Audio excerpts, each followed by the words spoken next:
Everyone is hiring GTM engineers right now, but almost nobody can tell you what they are actually supposed to build. GTM engineer, the hottest title in B2B, the buzzword of the year. But what is behind it? The thing that actually runs your revenue, the asset you're left with, the actual engine. So forget about the job title for now. I'm going to show you the machine itself, what it is, how it works, and how to build one. Once and for all. In this video, we are going to cover one system with 3 ways to bring revenue that works whether you're a business with 2 people or 2,000. By the end, you will be able to draw the whole thing on the whiteboard and start building your own. So let me start with the big picture. A GTM engine takes care of the boring, tedious, yet crucial tasks that are required inside any B2B revenue process. So such an engine is built to support the revenue teams, sales, marketing, and RevOps. Of course, other teams can fit it too. We can think of the product team with usage data, for example, or the customer success team with existing account signals. But those are additional inputs, let's say. The core of the engine lives in the revenue teams, and that's where we are focusing in this video. So here is a simple test. If within those teams you have humans clicking buttons, copying and pasting stuff, and repeating themselves day after day, that work belongs in your GTM engine. And there is something most people miss. You're already doing a version of this. The first time you used a spreadsheet, you ended a boring task to a tool. The first time you sent a newsletter using a marketing tool, same thing. You delegated the boring and repetitive tasks. So what is new? 2 things. 1, tools now are talking to each other, and those connections turn your stack into a system, and this is the engine. And 2, the tools now are intelligent because of AI. Automation existed for a long time, but now what required intelligence can also be automated. Not all of it, but more than last year, and it will continue to go in that direction. So a GTM engine works with multiple pieces that are stronger together, but that can also work independently. There is no correct order. It all depends on your specific context in your specific business. And if someone is saying the opposite, they're probably trying to sell you something. Okay, now let me walk you through the pieces. Let's start with inbound. Inbound lives in the marketing side of your business. If I had to simplify your marketing team as 2 jobs, and it's build brand and awareness and generate traffic that will generate business opportunities. In this video, we care about the second one, the traffic. So inbound leads are people that are basically raising their hand and saying that they want to talk to you. They are literally asking for your attention. They used a form on your website, the get a demo button, the contact form on your website. They sent you a DM on socials, they commented on your post, they engaged with your ads, etc. So with inbound leads, they are the ones coming at you. So here, let's go with an easy example. Let's say a lead came to your website and filled a form. The engine starts the second the lead arrives. Notice those 4 keywords: capture, qualified, score, and route. These are the engine. Capture, catch the demand the moment it shows. Qualify removes the noise. So in our scenario, we can imagine someone using the wrong form, wanting support, not sales, for example, or trying to sell you stuff using your contact form, or a legit demand, but without matching your own criteria. You can think about location, the size of the company, revenue, etc. You name it. The criteria are your own. This is where you apply your ICP criteria. Score is ranking the ones that are going through the qualification step by how good a fit it is. And routing is sending this lead in the right place inside your organization. So it could be, for example, with our contact form scenario,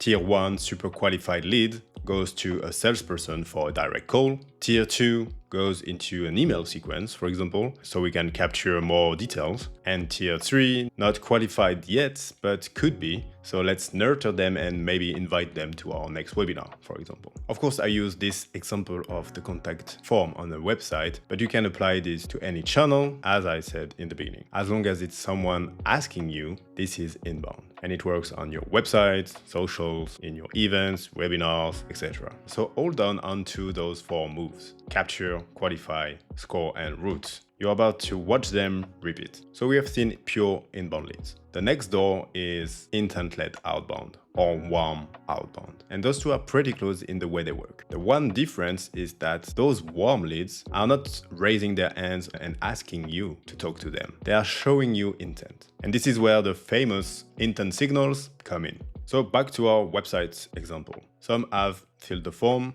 this is inbound. Some others didn't, but yet they have visited your website multiple times. They may have visited your pricing page a few times already in the last 2 weeks. And those same people keep liking and engaging with your socials. They're not asking you for a conversation, but they are here and they are showing you intent. And there are other signals that are sometimes more hidden. G2 reviews, GitHub comments, or Slack community messages. They are not saying, hey, talk to me, but they are clues. And now we have the tools to identify those persons behind the signals and accumulate them and reconsolidate all of it to identify strong intent. So here we apply the same logic and the 4 moves as we said before. We capture them, we qualify them, we score them, and we route them. Of course, their score might be lower than inbound leads, but these are still warm leads you don't want to ignore. And with warm leads, there is an extra step. As we said, in inbound, they talk to you. In intent-led outbound, you talk to them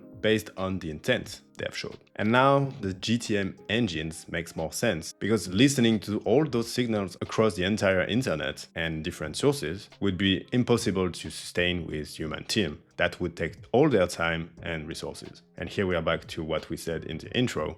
The engine automates and handle boring and tedious tasks. So now we have inbound, warm, outbound, and we have a third door, the cold outbound. This is the traditional prospecting. And here the moves change. So now we are talking to people who don't know you. They never asked for you. They never showed a signal you could find. So you cannot capture demand that showed up because there is none. You build the demand yourself based on hypothesis. So you assume that people matching your ICP will care about your offer. These ICPs are made based on your own knowledge and maybe data that are coming from existing customers. But at this stage, these are just hypotheses. So the steps are different. You're not reacted like in the 2 previous scenarios, but you go and manufacture an approach. So it looks like this. First step is list building. You search for leads that are matching your criteria in lead databases, LinkedIn, scraping the web, you name it. Here you're capturing and qualifying at the same time. Next is enrichment. You're basically looking for their contacts,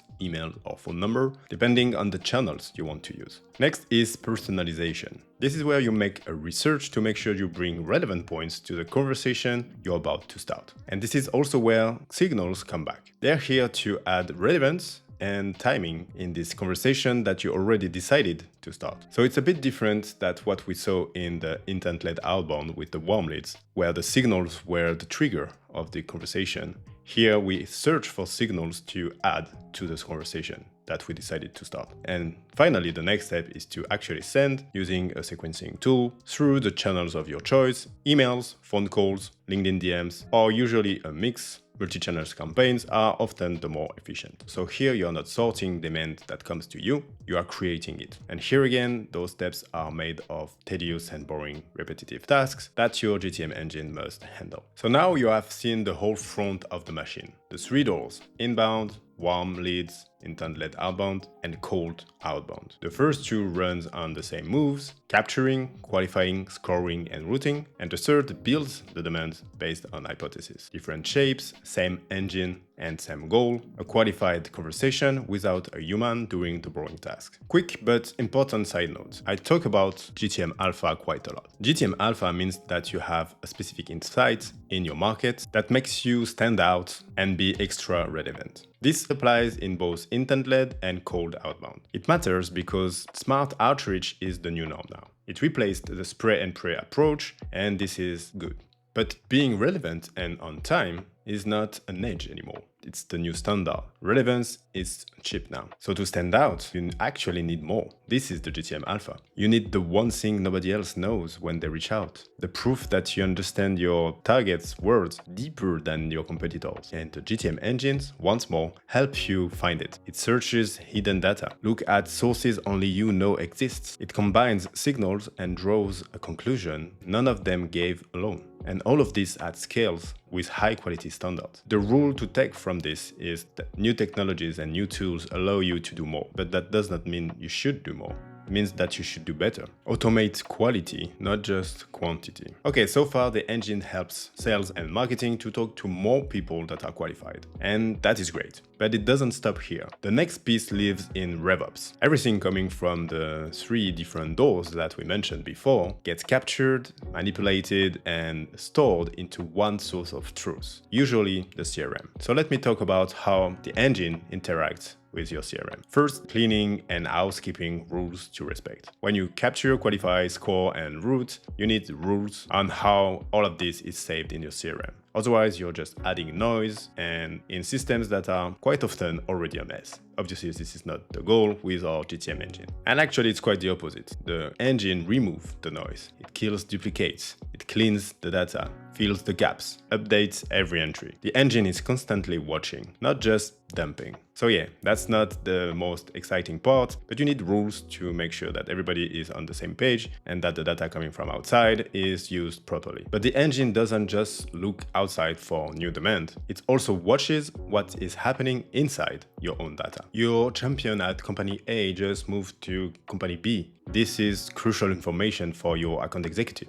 Your base client just acquired a competitor. This is gold for your team. So the engine is always monitoring what's happening in your world. And there is more. There is a part that people forget. The data in general and the scoring specifically are alive. Everything has a lifetime and things happen. What used to be a warm lead could be, if they go silent for months, a dead lead. This is not like before when we had an entry and the day the data was in your CRM, it started to be outdated. Now we are able to score every lead inside your CRM with new signals, scores goes up, but also silence, scores goes down. The engine decays leads when needed. The point is that your GTM engine handles all those tasks, so you always have the right data at the right time available for your revenue teams. And there is even more in this RevOps section. This is also where you can add unique data to enrich your system. Data nobody else has, such as meeting transcripts from internal meetings or with prospect and clients. This is deep and specific knowledge that you add into your source of truth. And once more, the GTM engine handles the boring and tedious task, capturing this data